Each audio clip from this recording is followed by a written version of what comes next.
Welcome to the STEM Talk. In just 30 minutes each month, join experts from across the STEM landscape as they provide factual information, practical strategies, and actionable resources to help you navigate the ever-changing world of STEM education, workforce development, policy, and advocacy. Hosted by the After School STEM Hub, STEM Education Coalition, and STEM Ecosystems, the STEM Talk creates a safe space for dialogue while maintaining a focus on information that matters to you and the community that you serve. Today's episode is called Federal Funding in Flux, and that's not an exaggeration. Hi, I'm Jenny Frank, the Director of the STEM Ecosystem Initiatives at TIES. On November 18th, the U.S. Department of Education announced a sweeping restructuring that will transfer daily administration of over $20 billion in federal education programs to other agencies. The Department of Labor will now oversee programs that have fueled STEM pathways for decades: 21st Century Community Learning Centers, TRIO, Gear Up, Title I, and more. The programs aren't disappearing, but their administrative home is fundamentally changing. And for those of us working in STEM education, that raises critical questions. What does a workforce lens mean for exploration-driven STEM learning?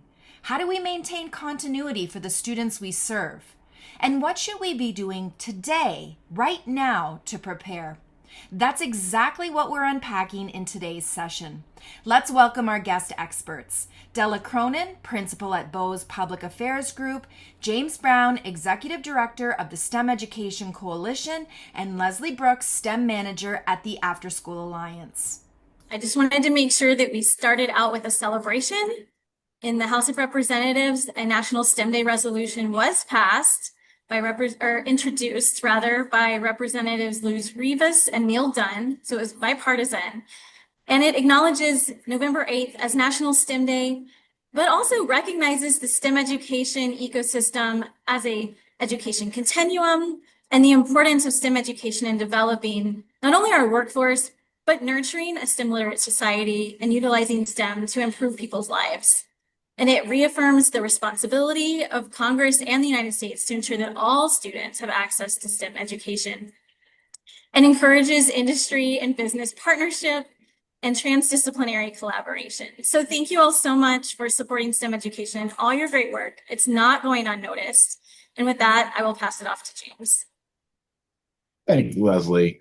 So we're going to spend some time today talking about the latest in this year's efforts in terms of how the federal government is reorganizing and reprioritizing around education and workforce issues. One of the things that we've dealt with this year has been how the administration in Washington, D.C. has reorganized and downsized and put pressure on the Department of Education and its workforce. That continues, however, and this keeps with the theme that we had a couple of talks ago. We want to make sure everybody in the STEM education community is still engaging in opportunity searching for federal funding. I mean, the federal funds are still flowing despite all the tumult of this year. And part of our objective here is to make sure that you in the community are aware of what's going on, understand how it will impact what you're doing, and potentially how you may be continuing to apply for federal funding. With that as the backdrop, just before Thanksgiving, there were 6 different interagency agreements. These are normal tools used in Washington, D.C., although not, normally this radically for a whole agency, where the Department of Ed has now agreements with the Department of Labor, the Department of Interior, Health and Human Services, state, to essentially outsource much of its program management to other agencies. And one of the things that we will see as we move through the next several months is this has already happened with some parts of the Department of Education. It happened with the Office of Career, Technical and Adult Education back in July, where we saw the functions of the Perkins program move over to labor. The people in that office at Ed gradually move over to labor. And, some degree of continuity, some degree of disruption in that program. But that's the decision the administration made, and Congress and the outside stakeholder community are reacting to them. Some of them are, vociferously disagreeing with them.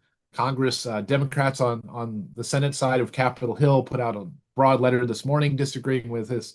But for the moment, this is going forward in administrative land in Washington, D.C. So that's the back and forth. What it's going to do is it's going to change some of the language you see around these programs.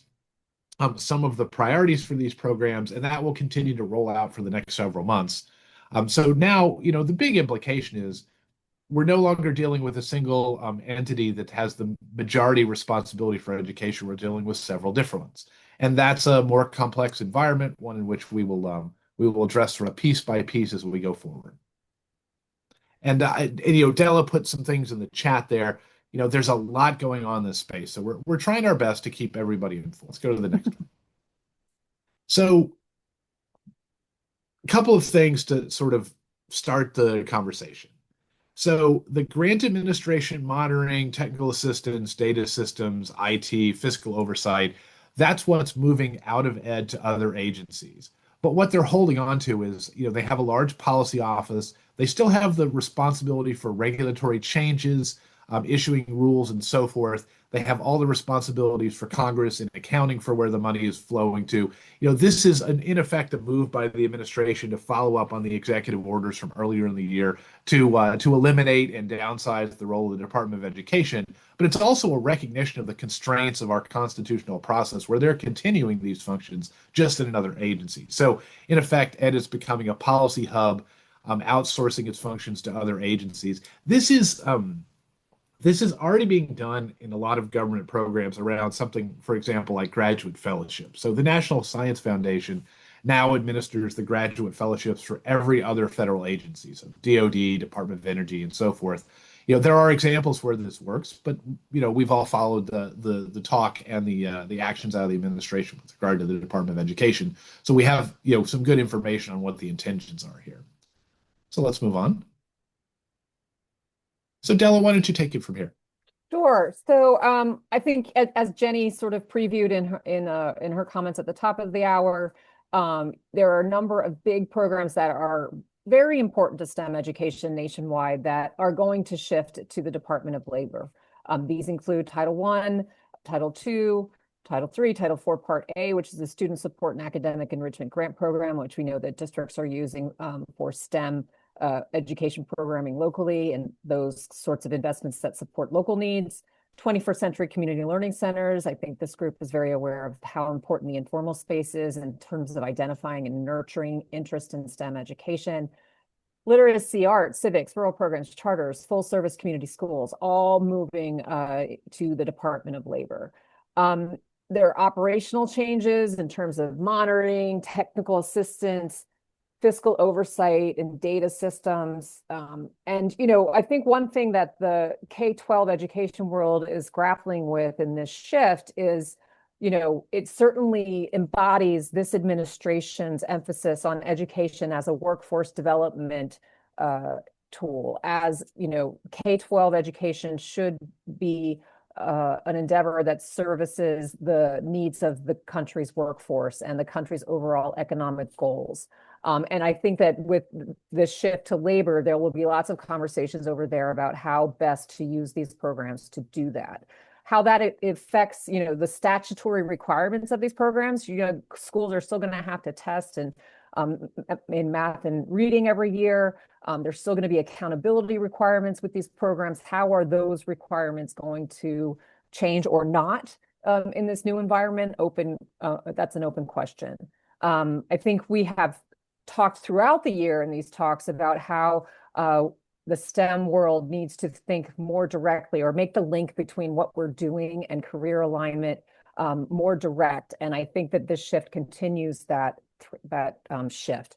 And there could be some risk to some academic STEM and other learning priorities in these shifts. I think that there could be some programs that this administration feels are not important, don't serve the country's interest, and those could be at risk as this shift progresses. There's some other higher education and STEM programs that are shifting.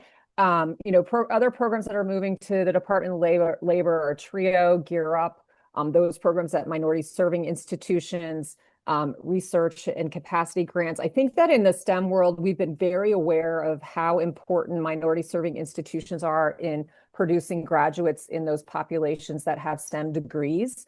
And so we will be watching those closely to see how that works out. In addition, TRIO and Gear Up are important programs to get first generation and other students to campuses and keep them there. while they're in school. Those programs enjoy broad bipartisan support on Capitol Hill. There was certainly an outcry from Republicans and Democrats earlier this year when the administration proposed eliminating them. So we expect those to persist, but at the Department of Labor. So we'll see how the administration goes over there. HHS is going to take over the C Campus program. That's a program that gives childcare to students who need it, who are attending college, and then some shared responsibility in terms of foreign medical school accreditation. Again, the implications we don't know for sure, but we assume there'll be a difference in how these programs are evaluated, tied more to retention, credentialing, employment outcomes, and then the student parent STEM persistence supports that shift into HHS as well. So, the other agency we mentioned here is the Department of Interior, which has an extensive portfolio within the Bureau of Indian Education, geared at Native American populations. And this is another example of, the sort of balancing act that's going on here, because the reaction from the Native American community is more or less what you might expect in this situation. Wait and see, we're cautious. We're not sure what this means, but what it means for some of these agencies is you're consolidating Native American education programs where they have a more prominent role in government. So you have to sit back and see how these transitions play out. But this is an example, and I think we'll talk about this with the State Department and some of the student aid programs and other things that have yet to been resolved. But what they're doing is they're moving a program from the very large labor, Health and Human Services and Education spending bill to the Department of Interior spending bill. And this is where you'll really see an institutional challenge on Capitol Hill, because this is sort of like within your organization, if somebody moved a program from their budget to your budget and said, hey, we're gifting you a program, we hope you take good care of it, we think it's a good fit for you. But you may not want to manage that program, may not want to figure out where it fits into your budget, and you may not want to go to Congress and advocate for it every year. And so you're seeing the pushback from Capitol Hill, especially on these programs that are moving between appropriations bills, because that's really where you're infringing upon the institutional authority of Congress. And if you look across the spending bills that are still in development, for the end of the year, there are provisions in each bill opposing these reorganizations specifically, and they're not just from the Democratic side. You're seeing, sort of uniform opposition from both Republicans and Democrats for different reasons, perhaps, but still arguing that, hey, it's Congress's responsibility to decide which agencies do what, and it's the executive branch's responsibility to decide how those laws are executed. So you're going to continue to see a power struggle around programs, and unfortunately, some of the stakeholders we deal with are caught in the middle of that. So one of the challenges that we're trying to get our arms around, and we're trying to keep the community informed, is there's going to be new points of contact. So if you've dealt with somebody in the Department of Education for your program, or your school has, one of the first questions is, hey, who do I call when I have an issue? And a lot of that's focused on the Department of Labor now. There are guidance documents out of each agency spelling out how those transitions are supposed to work. But, the guidance documents don't speak to every single detail. Now you have the Employment and Training Administration at the Department of Labor in the mix instead of the Office of Elementary and Secondary Education at the Department of Education. Now you have offices within, HHS dealing with higher ed programs and so forth. Some of the international and language related programs now are at the State Department, so you're dealing with diplomatic facing agency there. And, one of the things you'll probably see is a little bit of change in how enforcement actions and oversight are being conducted with these agencies. This is a little bit like transferring the jurisdiction. And so I think some of the states are going to take that as an opportunity to explore the limits of their autonomy in this relationship. That's definitely something to look for. And I think, at the end of the day, this is going to add to the complexity of already complicated federal education programs. And so that's something that's working against the success of this effort is the fact that, knowing who's in charge and having clear lines of authority is sort of a boundary principle of federal programs in the first place. So at the end of the day, we as advocates in DC are attached to certain fundamental principles, like the idea that every child has an obligation to have a program, and there's an obligation for every child to have a high quality program in the science, technology, engineering, and math fields, regardless of where they're learning. That doesn't change because you've transferred the mission of the Department of Ed to the Department of Labor. We also care deeply about workforce alignment and meeting the needs of industry, but those have to be balanced with the concerns over the whole child and the concerns about developing skills that are not necessarily all academic and assessment oriented, and providing fun learning environments, and dealing with the fact that all students should feel included and welcome in their learning environments. Those are all considerations that you're balancing back and forth. And at the end of the day, one of the things that we want the community to continue to do is sharing their stories about success, sharing their stories about the implications of these changes, and trying to elevate STEM education through stories about its positive impact. At the end of the day, I think one of the impacts of this degree of change is people stop doing some of the things that they've done for a long time because they think they don't apply anymore. And our message to the community is we want to make sure you're continuing to apply for funding at the federal level, whether it's within these agencies or other agencies like the National Science Foundation or the Department of Energy or NASA, and that you're giving us your feedback as your advocates in DC, and you're continuing to respond to things like calls for action. A lot of professional societies in the second half of this year have really stood up outstanding efforts. If you're in the museum learning community, you may have seen some new things there. So make sure you're continuing to respond to the opportunities for advocacy. So here's a question from Robert Russell. What about NSF STEM programs? I realize that NSF programs are a different character than the programs already discussed from other agencies. Do we have any news or any kind of insights regarding NSF funding and how they will be impacted by some of these changes at the federal level? So I'll go first on that front. So we touched on NSF a couple of podcasts ago. And one thing I'll say since that is, in many ways, the opposite of this diffusion of responsibilities that's happening in ed is happening with NSF, where they're actually consolidating STEM programs within the National Science Foundation and within the education. And actually, I could correct myself. It's called the STEM Director now, long time called the Education Human Resources Directorate. There's also the TIP Directorate, which is innovation and partnerships, and business collaborations. One of the things they've done at NSF is take many of the STEM education programs, the ASIL program, the what used to be called the Math and Science Partnership Program, several others, and aggregated them into a single grant initiative. And actually, we might be able to find that and put it in the chat, Jenny. There's an announcement on that from September, I believe. But they are actively taking grant applications on a rolling basis. And one of the things we covered a few months ago when we talked about this last was that NSF grant announcement for overall STEM opportunities is a litmus test for our community to see whether we can continue submitting applications to this new larger grant program within NSF. So NSF is still there, it's still operating, and they're still waiting on an appropriation from Congress that's either going to be closer to $7 billion in the House bill or closer to $9 billion in the Senate bill for next year. And that's going to determine their fate. But until then, and this is the game the administration's playing, and they're playing it rather aggressively, they're living to the administration's proposed funding level of $3.9 billion. So there is some extra money in the pipeline, assuming Congress gets a appropriations bill done by the end of the year.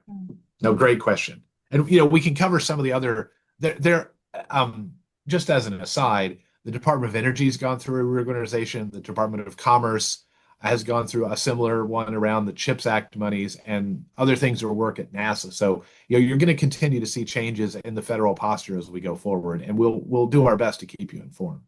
Yeah. And I've been watching the chat. There's a couple questions, one specifically about the 21st Century Community Learning Center, and then others more broadly about Department of Education funds and interactions with the state.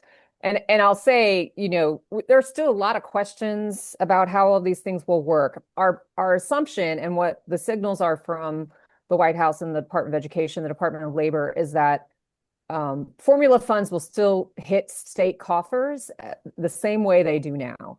And so specifically in regards to the 21st Century Community Learning Center program, those funds get sent to states, and then states run their own competitions. Every state's different. The lovely tapestry of our country's education system, every state is different. So if you are getting or would like to get funds, 21st Century Community Learning Centers funds, the place that you are still dealing with directly is your state Department of Education. And we are continuing, as I said at the top, we are continuing to assume that those funds, the 21st Century Community Learning Center funds, will be in state coffers as usual on an annual basis. This year, a blip, but next year, hopefully, this as expected. And then in terms of other programs, we assume that those that are formula programs that get to states on a schedule every year will continue to function in that way. Eric Davis has an interesting question. I kind of feel like maybe we could talk a little bit about it since the last session really dealt with and focused on states taking the wheel. He said, do you expect states to mirror the distribution of responsibilities between state education departments, labor, commerce? Are we going to see a similar format of restructuring at the state level? It's a great question, Jenny. And the answer is, in a lot of states, the answer is an absolute yes. In many ways, this shift at the federal level is mirroring what's going on in some states much further down the line. So if you look at Iowa, for example, Iowa went through a reorganization and a consolidation of its state programs that actually pretty closely mirrors what's gone on at the federal level. You've seen the same thing in Alabama as well, and there are a number of people from Alabama in the Department of Education as political appointees that are echoing some of those same trends. It's on two parts. It's in making sure there's a higher workforce orientation to state level investments and hence federal investments. And we've already touched on the trade-offs you have to deal with that, right? I mean, that's a bunch of trade-offs. But the second part of this is the move to have less centralization and more diffuse decision making, more local decision making. That's one of the things you've definitely seen at the state level as well in terms of trying to push education funding decisions and priority decisions to be closer to home. Now, I don't like the red state, blue state analogy. This is not neatly lined up to some of those trends. For example, in California, you're seeing rural school districts getting more autonomy to deal with certain things. They've added science to the state dashboard in California as an example of trying to prioritize science in rural areas. So those trends are not universally red, blue, if you want to adopt that scheme. I just think what you're seeing a clear recognition that centralized decision making in education doesn't work for every corner of most states, and so that the groups, especially in rural areas or other places that don't feel like they're getting the right level of attention, are definitely on the ascendant right now in terms of dealing with how education is being organized. That's a great question. And I'll add, remember earlier this year, the U.S. Department of Education reminded states of the flexibility that's available to them under the Elementary and Secondary Education Act to waive some requirements of programs and use them as the states best see fit. And that certainly is in line with this administration's desire to send education back to the states. I think about a dozen states have requested some of that flexibility. The Department of Education hasn't said yes or no publicly to those states and their requests. Iowa's among them, as are, I assume, some of you are from some of the states that others have requested that flexibility.